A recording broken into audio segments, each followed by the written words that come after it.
حدیث میں آتا ہے کہ ایمان جو ہے نا امید اور خوف کے درمیان میں ہے. وہ تو آخرت کے بارے میں کہ انسان اللہ سے امیدیں بھی لگائے اور ساتھ ساتھ اپنے اعمال سے ڈرتا بھی رہے. لیکن اس سے پتہ چلتا ہے کہ حقیقت میں کامیابی اسی وقت ہوتی ہے جب امید اور خوف دونوں ساتھ ساتھ چلیں. تو ہم ایک طرف بے دینی پھیلتی بھی دیکھ رہے ہیں, بے حیائی کس قدر تیزی سے پھیل رہی ہے.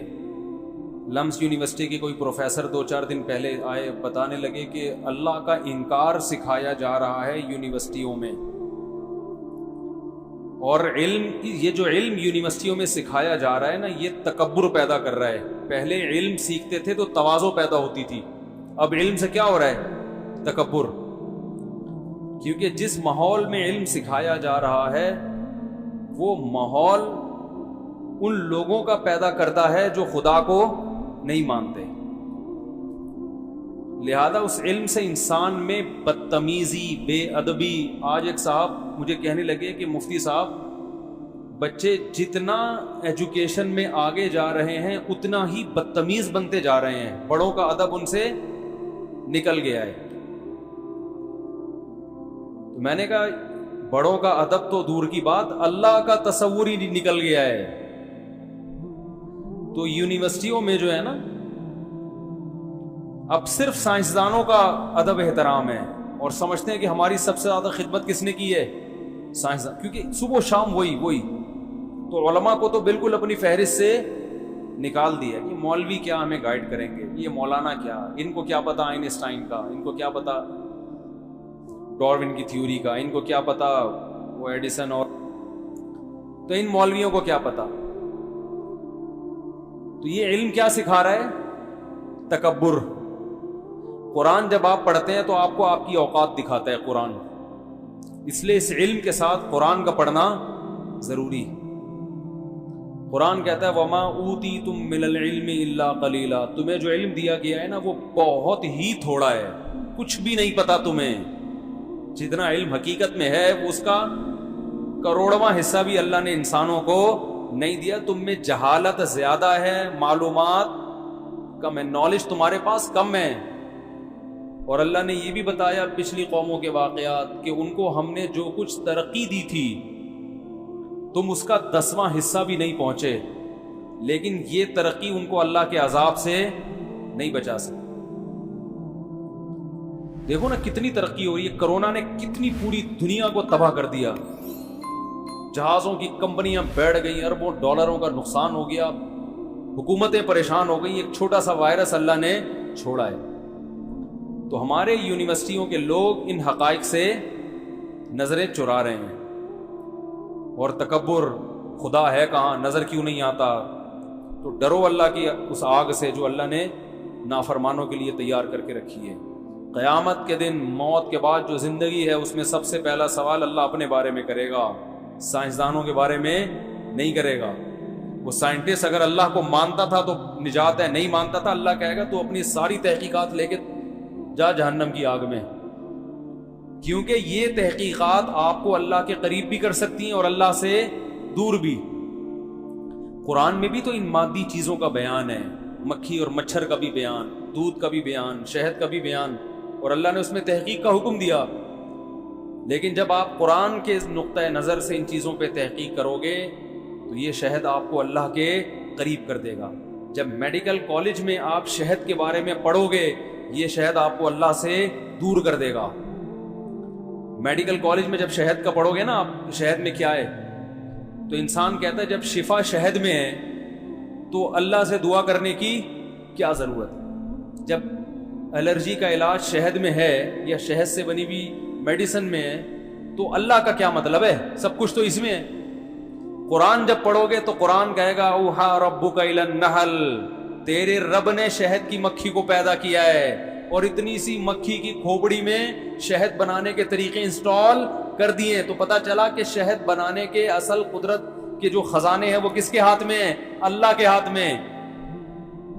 اور شہد میں شفا کس نے ڈالی ہے؟ اللہ نے. تو شفا اصل میں کس کے پاس ہے؟ اللہ کے پاس ہے. تو وہ اللہ جو شہد کی مکھی کے پیٹ سے شہد نکال سکتا ہے تمہارے لیے, وہ شہد کھلا کے تمہیں شفا نہ دے, یہ اس کو اس سے زیادہ اس پر قدرت ہے. تم شہد کھاؤ اور اس سے بنی ہوئی چیزیں کھاؤ پھر بھی شفا نہ ملے. تو اللہ دکھا بھی رہا ہے اتنا سا وائرس بھیجا. اس کو تو میں نے پتا بدماش کہا تھا نا کرونا کو, ٹھیک ہے نا, بدماش. کتنی بدماشی مچائی ہے اس نے دنیا میں, وہ تباہ کر کے رکھ دیا دنیا کو. اتنے لوگ نکل لیے پتلی گلی سے, ٹھیک ہے. اور ایک ایتھیسٹ نے مذاق اڑایا مولانا طارق جمیل صاحب کا کہ اتنی لمبی لمبی کورونا میں دعائیں مانگی انہوں نے, کچھ بھی نہیں ہوا. کیوں نہیں ہوا بھائی؟ نظر آ رہا ہے ہمارے ہاں سب سے زیادہ بے احتیاطیاں ہوئی ہیں کورونا میں, لیکن تباہی سب سے کم ہوئی ہے. نہیں آ رہی بات. اور جن قوموں نے اللہ سے رجوع نہیں کیا ان میں احتیاطیں سب سے زیادہ اور تباہی بھی سب سے زیادہ ہوئی ہے. ابھی بھی کر رہے ہیں, ہمیں بھی کرنی چاہیے, کوئی اچھا کام نہیں کر رہے بے احتیاطی کر کے, لیکن ایک مثال دے رہا ہوں. تو بہت کچھ ہو جائے دعاؤں سے, ہمارے تو سب سیٹ اپ ہی دعاؤں سے چل رہا ہے. تو اللہ پہ یقین نہیں ہے تو ظاہر ہے تکبر, میں بس میں کرتے زندگی گزارتے ہیں. میں اور جو ہے وہ سائنس ٹیکنالوجی پر پورا ایمان. یہ مادی وسائل اختیار کرنے کا ہمیں حکم ہے, لیکن قرآن نے ہمیں بتایا کہ اس مادے کو پیدا کس نے کیا؟ اللہ نے. اللہ جب چاہے گا اس میں اثر رکھے گا, جب چاہے گا اثر ختم کر دے گا. اصل میں تم سب اللہ کے محتاج ہو. اور اللہ کہتا ہے زیادہ تکبر مت کرو, تم سے پہلی امتیں گزری ہیں, ما بلغوا معشار ما آتیناکم, ہم نے تمہیں ان کا 10واں حصہ بھی نہیں دیا جو ان کو دیا تھا, جو کچھ ان کے پاس. اور قرآن کہتا ہے انہوں نے اپنے علم پہ ناز کرنا شروع کر دیا, تکبر شروع کر دیا اس علم کی بنیاد پر جو کس نے دیا تھا؟ اللہ نے. یہ جو علم ہے نا جو یونیورسٹیوں میں آپ حاصل کر رہے ہیں, اس کی نسبت بھی اللہ اپنی طرف کرتا ہے کہ میں دے رہا ہوں. سائنسدانوں کی طرف اس کی نسبت بھی اللہ نہیں کرتا, کیونکہ اس سائنٹسٹ کو پیدا اللہ نے کیا, اس کی کھوپڑی میں ڈالا کس نے؟ اس کے کھوپڑی جس دماغ سے وہ سوچ رہا ہے. گدھے کی سمجھ میں کیوں نہیں آ جاتی ایکویشنز ہیں؟ گدھے نے پیناڈول کیوں نہیں ایجاد کر لی؟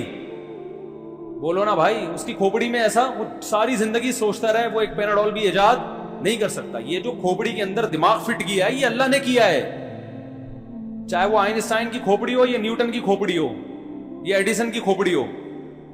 اور 2-4 کے بتا دیں تاکہ 3 مثالیں سن کے لوگ تھک گئے ہیں. میں نے بہت سائنسدان پڑھے ہیں, کبھی یاد نہیں آ رہے, اتنا فارغ بھی نہیں ہوں جتنا آپ مجھے سمجھتے ہیں. خیر, ایک تو شعر مجھے ممبر پہ یاد نہیں آ رہا ہوتا, حالانکہ بہت سارے اشعار یاد ہوتے ہیں, ممبر پہ بیٹھو تو یاد ہی نہیں ہوتا. ایک دفعہ میں نے لوگوں کو بتایا کہ بستر پہ جب آپ لیٹتے ہیں تو سونے کی دعا, اور میں نے کہا میں یہ دعا 30 سال سے پڑھ رہا ہوں, بچپن سے, واقعی 30 سال سے. لوگوں نے پوچھا کیا دعا ہے, مجھے یاد ہی نہیں آ رہی, کیونکہ میں وہ پڑھتا ہوں جب سونے کے لیے لیٹتا ہوں. تو جو ماحول ہوتا ہے نا اسی میں وہ زبان پہ چڑھی ہوئی ہے, اس کے علاوہ وہ یاد ہی نہیں آ رہی کیا پڑھتا ہوں یار میں. تو ایسا ہوتا ہے کہ ماحول نہ ہونا تو پھر وہ چیز یاد نہیں آتی. تو اللہ رب العزت ان کی کھوپڑیوں میں بھی, اور اکثر علماء یہ کہتے ہیں, جو علماء سے میری مراد دینی علماء نہیں, جو ماہرین ہیں, جو دنیاوی علوم کے ماہرین ہیں, جن کا تاریخ پر بھی عبور ہے, وہ کہتے ہیں اکثر ایجادات اتفاقی ہیں کہ سائنٹسٹ کچھ دریافت کرنے چلا تھا, اللہ نے اس کی کھوپڑی کسی اور طرف گھما دی. چلا کچھ اور تھا, نکل کچھ اور گیا, دماغ میں کچھ اور آ گیا. تو یہ سب اللہ کی قدرت ہے. تو یہ سارا علم اللہ نے دیا. اللہ فرماتے ہیں ہم نے ان کو جو علم دیا تھا اس پہ وہ کیا کرنے لگے؟ اترانے لگے. بنانے والے کا انکار کرنا شروع کر دیتے ہیں کہ ابے کہاں ہے خدا, دکھاؤ. تو اس لیے یہ جو آج کل یونیورسٹیوں کا ماحول ہے نا, یہ انسان میں کو فرعون بنا رہا ہے, متکبر بنا رہی ہے. نہ باپ کا ادب سکھا رہا ہے نہ ماں کا ادب. یہ گوروں سے آ رہا ہے نا, تو ان کا تو کلچر تباہ, ان میں ادب تمیز ہے. پلیز تو وہ ہر ایک کے ساتھ ہی لگا دیتے ہیں. وہ تو پولیس والا بھی آپ کو گرفتار کرنے آئے گا تو کہے گا پلیز یہ ہتھکڑی پہن لیں آپ. یہ والی پلیز کا اعتبار نہیں ہے. وہ تو چور کو بھی پلیز, وہ پھانسی کے پھندے پہ لٹکاتے ہیں, پلیز گو اہیڈ, وہ ایسے ہی کہیں گے پلیز اب آپ چڑھ جائیے. وہ تو ان کی, وہ تو ہے. بڑے کے لیے بڑے کا احترام, یہ ابا, یہ اماں, یہ فادر, یہ مدر, یہ سسٹر, یہ بردر, یہ چچا, یہ ماموں, یہ سب مارکیٹ سے کیا ہو گئی چیزیں شارٹ. تو ہمارا بھی یہی حشر کر رہے ہیں وہ لوگ. یونیورسٹی میں یہی ہو رہا ہے. لوگ اتنے پریشان ہیں, میری بیٹی باقی ہے, میرا بیٹا نہیں سنتا, پڑھ رہا ماشاءاللہ بڑی زبردست یونیورسٹی میں. میں نے کہا ظاہر ہے آپ نے اس کو ایسا علم دیا ہے کہ جس علم میں تکبر ساتھ ساتھ. اسی وجہ سے ہم کہتے ہیں دیندار لوگوں کو چاہیے کہ اسکول بنائیں, یونیورسٹیاں بنائیں, یہی علم ہو, ماحول اسلامی ہو, تاکہ یہ علم ان کو اللہ کے قریب لے کے جائے. قرآن کہتا ہے نا, دیکھو علم اللہ کے قریب ہی لاتا ہے, لیکن جب غلط ہاتھوں میں آئے گا نا علم تو وہ اللہ سے دور کرے گا. قرآن کیا کہتا ہے؟ یضل بہ کثیرا ویہدی بہ کثیرا. اللہ قرآن کے ذریعے بہت سو کو ہدایت دیتے ہیں, بہت سو کو قرآن ہی کے ذریعے گمراہ کر دیتے ہیں. کیونکہ قرآن ہی کو اگر کوئی غلط ڈیفائن کرنا شروع کر دے تو اسی سے گمراہی پھیلنا شروع ہو جاتی ہے, یا آپ کی نیت ہی ٹھیک نہ ہو. تو علم اصل میں چاہے دین کا ہو یا دنیا کا, انسان کو اللہ سے قریب کرتا ہے, کیونکہ اللہ کی بنائی ہوئی چیزوں پر جب آپ مطلع ہوتے ہو تو اللہ کی عظمت اور دل میں بیٹھتی ہے. لیکن وہ علم آپ کو ایسا پروفیسر بتا رہا ہے جو خود باغی اللہ کا, اس علم سے آپ کو وہ اللہ سے دور کر دے.